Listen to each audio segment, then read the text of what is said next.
हरे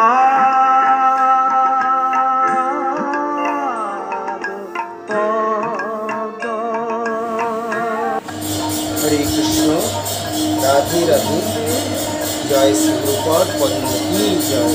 সকল মহাপ্রভু শ্রী শ্রী রাধারবীন্দ্র কথা শাস্ত্র মন্থন করে আমার পরমারাধ্য পরম গুরুদেব তথা জগৎগুরু শ্রী শ্রী ভক্তি সিদ্ধান্ত সরস্বতী গোস্বামী প্রভুপাদের অত্যন্ত অন্তরঙ্গ নিজজন নারদস্থ তাঁর শ্রীচরণ আশ্রিত এবং গুরু ও নামনিষ্ঠার অত্যুজ্জ্বল আদর্শ অতিমূর্ত মহাপুরুষ জগৎগুরু শ্রী শ্রী ভক্তি মৈখ ভাগবত গোস্বামী ঠাকুর যা পরিবেশন করেছেন, শাস্ত্র মন্থন করে সার বস্তু তিনি আমাদের জন্য উপহার প্রদান করেছেন, আমাদের কল্যাণের জন্য লিপিবদ্ধ করে রেখেছেন।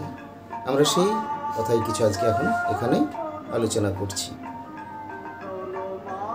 বলছেন শ্রী একাদশী তিথি শ্রীহরির অত্যন্ত প্রিয় তিথি, এই জন্য একাদশীকে মাধব তিথি বলা হয়। মাধবের অত্যন্ত প্রিয় তিথি, ভগবান শ্রীহরির পরম প্রিয়তমা তিথি। একাদশী 64 ভক্তঙ্গের অন্যতম, 64 ভক্তঙ্গের অন্যতম। এই একাদশী ব্রত পালন সাক্ষাৎ ভগবত ভক্তি। এই একাদশী পালন করলে ভগবান অত্যন্ত প্রসন্ন হন। এই জন্য আমার পরমারাধ্য শ্রী গুরুপাদ পদ্ম বলেন, মঙ্গলের প্রাথমিক অন্তত আপনারা একাদশী শুরু করুন। মাসে 2 করে দিন, 15 দিন অন্তর প্রায়। তো এই একাদশী করলে কি হয়, আমাদের সমস্ত অভদ্র রাশি, অশুভ অমঙ্গল সব বিদূরিত হয় এবং মঙ্গল লাভ হয়। এই প্রসঙ্গে আমরা শ্রবণ করেছি শিশু নিমাই মায়ের কাছে চাচ্ছি, মা তুমি একাদশী করো। সচিমাতা তখনও একাদশী করতেন না, তো আসলে মাকে একাদশী করাবেন, এই জন্যে মা তো তখন একাদশী করেন না। তাই নিমাই বলছে, মা তোমাকে একাদশী করতে হবে। নিমাই ঠিক আবদার করে, যেন বাচ্চারা বলে এই খাবো না, এই করবো না, তাই তুমি একাদশী না করলে আমিও আর খাবো না। এই তখন সচিমাতা বলছেন, ঠিক আছে, তাহলে আমি একাদশী নিশ্চয়ই করব, তুমি যা চাইবে আমি কি তা না করে থাকতে পারি? এই জন্যে মহাপ্রভুর কথা শুনে শচীদেবী একাদশী আরম্ভ করেছে। তাই মহাপ্রভু শিশু নিমাই রূপে এখানে এভাবেই লোকশিক্ষা প্রদান করলেন যে যদি একাদশী ব্রত কেউ পালন করে তাহলে সে আমার কৃপা দৃষ্টি, শুভ দৃষ্টি পায়, তার মঙ্গল অবশ্যম্ভাবী। যে করে একাদশী আমি তার দুঃখ নাশি, যে করে একাদশী তারে আমি ভালোবাসি। ভগবানের কৃপা, স্নেহ, ভালোবাসা, প্রীতি সবই পাওয়া যাবে যদি আমরা ভগবানের সঙ্গে সম্পর্ক স্থাপন করি। সেই সম্পর্কটা নিজে নিজে তো হয় না, তবে নিজে নিজে প্রচেষ্টা দেখলেও ভগবান কৃপা করেন। আর সেই কৃপার ফলে ভগবানের কৃপা বা করুণায় ভগবানের নিজজনদের সান্নিধ্য বা সঙ্গ লাভ হয়।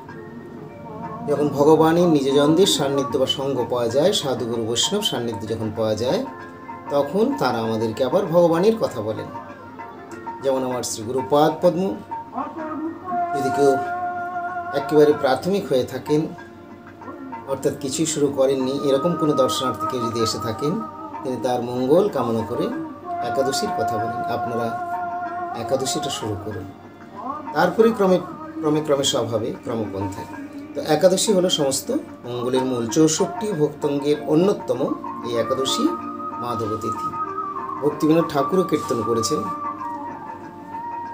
শুদ্ধ ভগত চরণ রেণু ভজন অনুকূল, ভকত সেবা পরম সিদ্ধি, প্রেম লতিকার মূল, মাধব তিথি ভক্তি জননী, যতনে পালন করি কৃষ্ণ বসতি বলি, পরম আদরে বলি। মাধব তিথি, এই মাধবী তিথি একাদশীকে ভক্তির জননী বললেন সচ্চিদানন্দ বিগ্রহ শ্রী ভক্তিবিনোদ ঠাকুর তার গীতিতে, তার কীর্তনে এই কথাগুলি পরিবেশন করেছেন। খুবই সুন্দর কীর্তন। আমরা আগে এই শুদ্ধ ভগত কীর্তনটি আমাদের কোনো পোস্টে দিয়েছি, ভক্তরা করে থাকেন নিয়মিত। আমাদের মঠে একাদশীর পাঠের পূর্বেই এই কীর্তন করা হয়। তো আপনারাও যে যেখানে আছেন বা থাকবেন অবশ্যই এই দিন এই কীর্তন গাইবেন, খুবই ভালো। হৃদয়স্থ প্রভু প্রসন্ন হবেন এবং প্রভু প্রসন্ন হলে আমরাও তার প্রসন্নতায় আমরাও সুখী হতে পারব। এখানে বলছেন একাদশী মাহাত্ম্য শ্রবণ ও কীর্তন ভগবত সুখপ্রদ। একাদশীর দিন যদি একাদশীর মাহাত্ম্য কীর্তন করেন তাতে ভগবানের সুখ হয় এবং আপনার আমারও কল্যাণ হয়, মঙ্গল হবে মাহাত্ম্য কীর্তন বা শ্রবণ করলে। তাই বলছেন একাদশী মাহাত্ম্য শ্রবণ ও কীর্তন ভগবত সুখপ্রদ। অন্যান্য দিন যদি শ্রবণ কীর্তন করা হয় তাতে তো মঙ্গল হবেই, কিন্তু এছাড়াও যদি এই একাদশীর দিনে করা হয় সেটি আবার অনেক মঙ্গলপ্রদ। তো অত্র ব্রতস্য নিত্যত্যাদবশ্যং তৎসমাচরিত সর্বপাপাপহং সর্বার্থদং শ্রীকৃষ্ণ দোষণম। একাদশী ব্রত নিত্য বলে এটি প্রত্যেকেরই পালন করা অবশ্য কর্তব্য, প্রত্যেকের পালন করা কর্তব্য, অন্যথায় প্রত্যব্যয় বা অনিষ্ট হয়। একাদশী যাবতীয় পাপ নাশ করে, ধর্ম অর্থ কামনা মুক্তি ভক্তি প্রদান করে থাকে। ধর্ম অর্থ কামনা যা কিছু রয়েছে এমনকি মুক্তি এবং ভক্তিও প্রদান করে থাকে। একাদশী পালন করলে শ্রীকৃষ্ণ অত্যধিক প্রসন্ন হন। এই একাদশী কি বালক বৃদ্ধ স্ত্রী পুরুষ সধবা বিধবা ব্রহ্মচারী সন্ন্যাসী সকলের করা একান্ত কর্তব্য। সন্ন্যাসী হয়েও বা ব্রহ্মচারী হয়েও বা বৈষ্ণব হয়েও যদি একাদশী ব্রত পালন না করেন তাহলে তারও মহা অমঙ্গল হয়, নরক হয়। শাস্ত্রে এরকম কথাও লিখেছেন।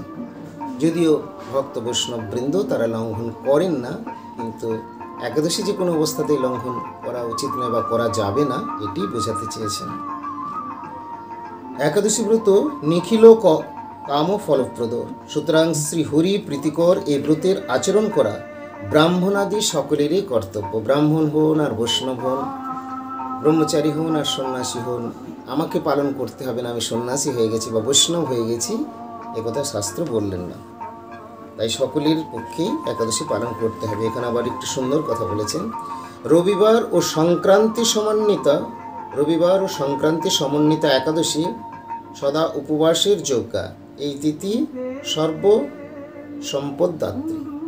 যদি রবিবারে এবং সংক্রান্তিতে একাদশী পড়ে তাহলে সেটি আবার পরম শুভ বা কল্যাণপ্রদ মঙ্গলপ্রদ হয়ে যায়। তো যে কোনো একাদশী হোক না কেন প্রতিটি একাদশীরই অপার মাহাত্ম্য আছে, একাদশী করতে হবে। শিশু নিমাই সচিমাতাকে এই একাদশীর কথা বিশেষভাবে যখন জানিয়েছিলেন এবং সচিমাতা যখন একাদশী করার জন্য সম্মত হলেন, নিমাইও খুব প্রসন্ন হলেন। আমাদের সকলকেই তিনি আচরণ করে এই শিক্ষা দিয়েছেন যে যদি আমরা মাধব তিথি শ্রীহরির অত্যন্ত প্রিয় তিথি একাদশী ব্রত পালন করি তাহলে সমস্ত অমঙ্গল অভদ্র অশুভ রাশির হাত থেকে আমরা রক্ষা পাবো, নিত্য কল্যাণ নিত্য মঙ্গল আমাদের লাভ হবে। এখানে আবার বলছেন একাদশী সমং কিঞ্চিত পাপত্রাণ ন বিদ্যতে তমু পশ্য বিধানেন পুরুষা স্বর্গগামিন। পদ্মপুরাণে এই কথা বলা হয়েছে। এই একাদশীর অপার মাহাত্ম্যের কথা মানবগণের সম্বন্ধে একাদশী ধর্মার্থ কাম মোক্ষদায়িনী ও সর্ব অভীষ্টপ্রদা সন্দেহ নেই। একটিমাত্র একাদশী সুষ্ঠুভাবে অনুষ্ঠিত হলেও আর দান তপনুষ্ঠান বা তীর্থ সেবনে কি প্রয়োজন? আমরা ঠিকভাবে সাধুগুরু বৈষ্ণবের বাণী বা শাস্ত্রের বাণীগুলো গ্রহণ করছি না বা পালন করছি না, এই জন্য আমরা ততখানি ফল পাই না। কিছু না করেই হয়তো আমরা ভাবি যে আমরা তো করছি, কেন আমরা ফলটা পাচ্ছি না। শাস্ত্রে তো রয়েছে, শাস্ত্রে তার ভুল বলবেন না। শাস্ত্রে ব্যাখ্যাতা শ্রী গুরুপাদ পদ্ম গুরুবর্গ বৈষ্ণববৃন্দ তারাও বলছেন, তারাও ভুল বলবেন না। আসলে আমাদের গ্রহণটা ঠিকমতো হচ্ছে না বা বোঝাটা ঠিকমতো হচ্ছে না। আমরা যদি ঠিকমতোভাবে গ্রহণ করি বা শ্রবণাদি যদি আমাদের ঠিক হয়, অর্থাৎ ঠিকমতো গ্রহণ আবার কি? ঠিকমতো গ্রহণ বলতে আমরা অধিকাংশ শ্রোতাই কী করি, এগুলো সব পরমারাধ্য প্রভুজির প্রবন্ধে এই কথা লেখা রয়েছে। আমি যা বলছি যে অধিকাংশ জনে আমরা ঠিকমতোভাবে শ্রবণ করি না। পরমারাধ্য প্রভুজির একটি প্রবন্ধ রয়েছে, হরিকথা শুনে কয়জন? হরিকথা তো শোনেই না। বর্তমান দিনে দেখবেন হরিকথা শোনার কিন্তু লোক নেই।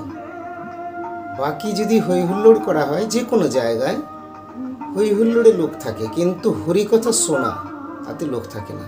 কেন না? এটা কলির কলমশ, এটা কলির প্রভাব। কলি তো নিজের কাজ করবে, কলিকে তো কিছু করতে হবে। এই যুগটা তো কলি যুগ, এখানে কলহপ্রিয়।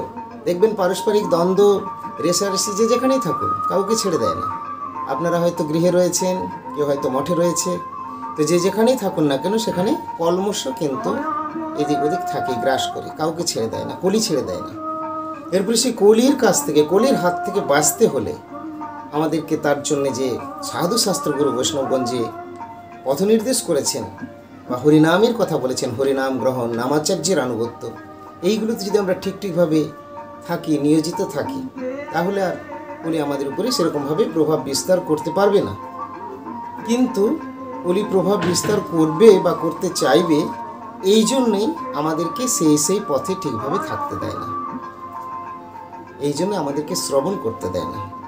আবার যদি শ্রবণও করি, দেখবেন শুদ্ধ হরিকথা কীর্তন হচ্ছে, ভালো হরিকথা হরির প্রসঙ্গ কীর্তন হচ্ছে, কিন্তু সেগুলো আমাদের হয়তো এই জগতে অধিকাংশ লোকের ক্ষেত্রে বলছি, সবার ক্ষেত্রে নয়, তখন হয়তো অত ভালো লাগে না। কিন্তু হই হুল্লোড় করা হোক, ভজনের কথা যদি সাধুরা বলেন, সেখানে কিন্তু কেউ গিয়ে বেশিক্ষণ বসবেন না।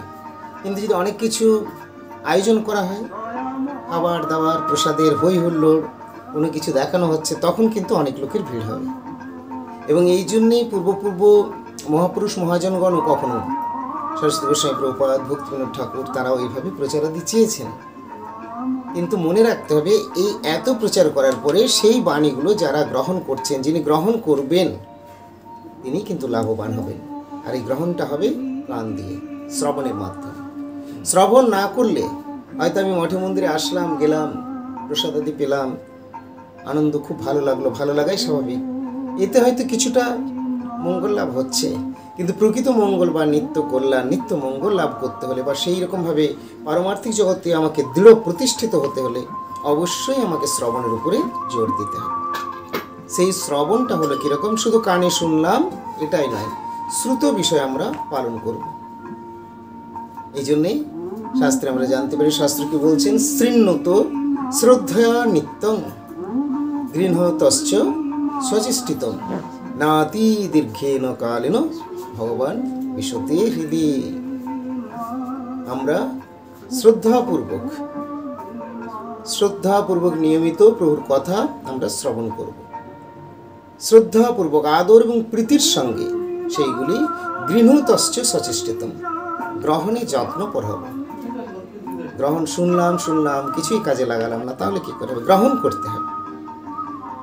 শ্রবণ করে যদি গ্রহণ না হয়, তাহলে সেটাকে শাস্ত্র শ্রবণ বলছেন না, তার ফলে তিনি মঙ্গল পাবেন না, সেরকম মঙ্গল পাবেন না, কিছু হয়তো হবে, সেটা আলাদা।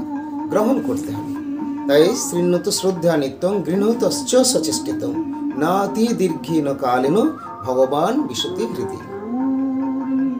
যদি আমরা সেগুলো গ্রহণে ব্রতী হই, সাধু শাস্ত্র বাণী যা পরিবেশন করছেন, যা আমরা পাচ্ছি, যা আমাদের কর্ণ করে প্রবিষ্ট হচ্ছে, আমরা শুনছি, সেইগুলো যদি আমরা ঠিকমতো শ্রবণ করি, ঠিকমতো শ্রবণ মানে সেগুলো যদি আমরা গ্রহণ করি, পালন করি, তাহলে আমরা অতি শীঘ্রই ভগবানের কৃপা সাড়া লাভ করব, ধন্যাতি ধন্য হতে পারবো তাদের কৃপা সাড়া লাভ করে। তো এই জন্যে আমাদেরকে গ্রহণ বা পালন করতে হবে। তো আজকের আমাদের সকলেরই কল্যাণের জন্যে ভগবান বিবিধ ব্যবস্থা গ্রহণ করেছেন। এই জগতে শ্রী বিগ্রহরূপে অবতীর্ণ হয়েছেন, সাধু শাস্ত্ররূপে রয়েছেন, শাস্ত্ররূপে রয়েছেন, কিন্তু শাস্ত্রের কথা আমরা বুঝতে পারবো না। এই জন্য আমাদের বোঝানোর জন্য ব্যাখ্যাত রূপে সাধু আসছে। সাধু শাস্ত্র অর্থাৎ গুরু বৈষ্ণব ভগবান এনারা সব রয়েছেন।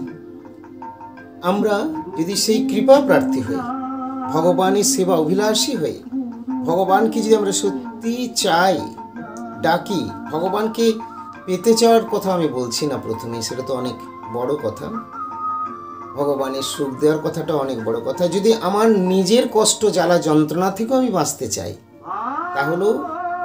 তাহলেও ওই পাদ পদ্মকে আশ্রয় করতে হবে, যে পাদ পদ্ম হলেন অশোক ও অভয় অমৃত আধার স্বরূপ শ্রীকৃষ্ণ পাদ পদ্ম, এবং সেই পাদ পদ্মই হলো শ্রী গুরু পাদ পদ্ম। অশোক অভয় অমৃত আধার তোমার চরণোদয়, তাহাতে এখন বিশ্রাম লোভিয়া আমি ছাড়িনু ভবের ভয়। তাই আমাদের ভব ভয় চলে যাবে, আমাদের দুঃখ জ্বালা যন্ত্রণা যাচ্ছে না কেন? যেহেতু আমরা সাধুবাণী গুরুবাণী শ্রবণ করছি না। যেটা শ্রবণ করছি সেটাও আমাদের হয়তো শ্রবণেরও অভিনয় হয়ে যাচ্ছে। পরমারাধ্য প্রভুজির লিখনিতে বলছেন, বা মহাজনগণ এরকমই বলছেন, শ্রবণের অভিনয় হয়ে যাচ্ছে, সেবার অভিনয় হয়ে যাচ্ছে। এই জন্যে আমরা সেই ধরনের প্রোগ্রেস পাচ্ছি না, বা সেই ধরনের আমরা মঙ্গল লাভ করতে পারছি না, বা অনেক সময় আমরা ভাবি যে আমরা এত করেও কেন আমরা ভগবানের কৃপা পাচ্ছি না। এটা আমাদের ভাবাই আছে প্রায় সকলের, জগতের 90 ভাগ কেন আরও বেশি, কেন আমরা পাচ্ছি না। কিন্তু আসলে আমরা সেবার জায়গাতে এখনো পৌঁছাতে পারিনি। ভগবানের কিছু সেবা করে ভগবান আমাকে কেন কৃপা করলো না, ভগবান কেন কৃপা করলেন না, বা কেন আমি রক্ষিত হলাম না, যদি আমার প্রকৃত সেবা হয়ে থাকে, তাহলে এই প্রশ্নটাই আমার কোনোদিন আসবে না। যতদিন পর্যন্ত আমার সেবা না হবে ততদিন পর্যন্ত এরকম প্রশ্ন থাকে কারো কারো। কিন্তু যেদিন প্রকৃত সেবা লাভ হবে সেদিন আর এই প্রশ্ন থাকবে না, পরন্তু তার মনে হবে প্রভু সবই তো তোমার, সবই তো তোমার, আমি তো কিছুই তোমার জন্য করতে পারিনি, পারছি না। শ্রীবাসের পুত্র বিয়োগেও শ্রীবাস মহাপ্রভুকে দোষারোপ তো করলেনই না, পরন্তু আত্মীয় স্বজনগণকে তাদেরই তাড়ন ভর্ষণ করেছিলেন, তাদেরই তিরস্কার করে তাদের ক্রন্দন থামিয়েছিলেন।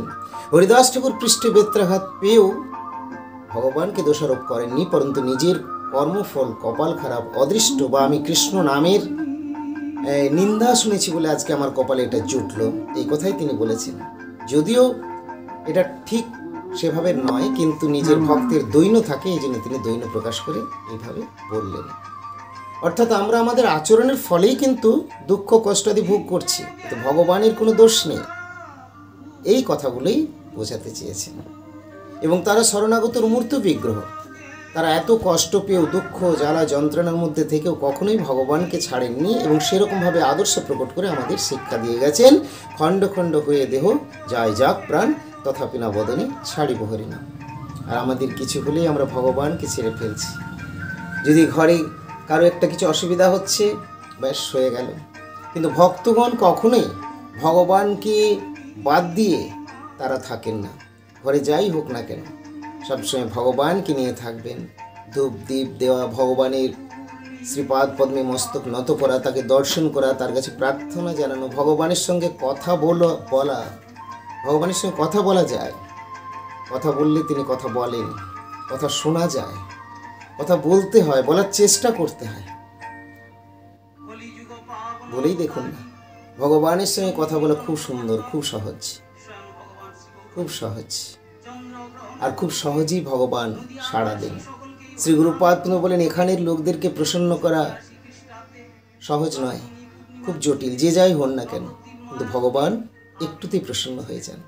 এই যে আজকে শুভ একাদশী ব্রত পালন করছেন, ভগবানের কৃপা দৃষ্টি হয়ে যাচ্ছে। দুটো ভগবানের কথা বলছেন, ভগবান প্রসন্ন হয়ে যাচ্ছেন। দুটো ভগবানের কথা শুনছেন, ভগবান অত্যন্ত প্রসন্ন হয়ে যাচ্ছেন। তাই এই শুভ দিনগুলি বিশেষভাবে পালন করবেন। কলিযুগ ধর্ম হরিনাম মহামন্ত্র কীর্তন করবেন। হরে কৃষ্ণ কৃষ্ণ কৃষ্ণ হরে হরে, হরে রাম রাম রাম হরে হরে। এই হরিনামের মাত্রা একাদশীর দিনে হরিনামের সংখ্যা যেন অনেক বেশি হয় অন্যান্য দিন অপেক্ষা। এইভাবে আমাদের বাড়াতে হবে, সকলে এইভাবে চেষ্টা করবেন। আর সেই সাথে আমাকেও শুভেচ্ছা শুভাশীর্বাদ করবেন। আজকের আলোচনায় একাদশী সম্বন্ধে কিছু কথা আলোচনা করলাম। আগামী কাল একাদশীর পারণ পূর্বাহ্ন 9:33 মধ্যে। তো পঞ্জিকা এইভাবে সময় নির্ধারণ করেছেন। কোথাও কোথাও হয়তো দেখা যায় যে একাদশী সম্বন্ধে দ্বিমত বা কিছু হচ্ছে। আপনারা নিজে নিজে যেখানে পঞ্জিকা বা গুরু বৈষ্ণবের মত রয়েছে সেইগুলো ফলো করবেন। তো আজকের আলোচনা এখানেই বিরতি। হরে কৃষ্ণ, রাধে রাধে। জয় শ্রী গুরুপদ পদ্ম কি জয়। জয় শ্রী গুরুদেব কি জয়।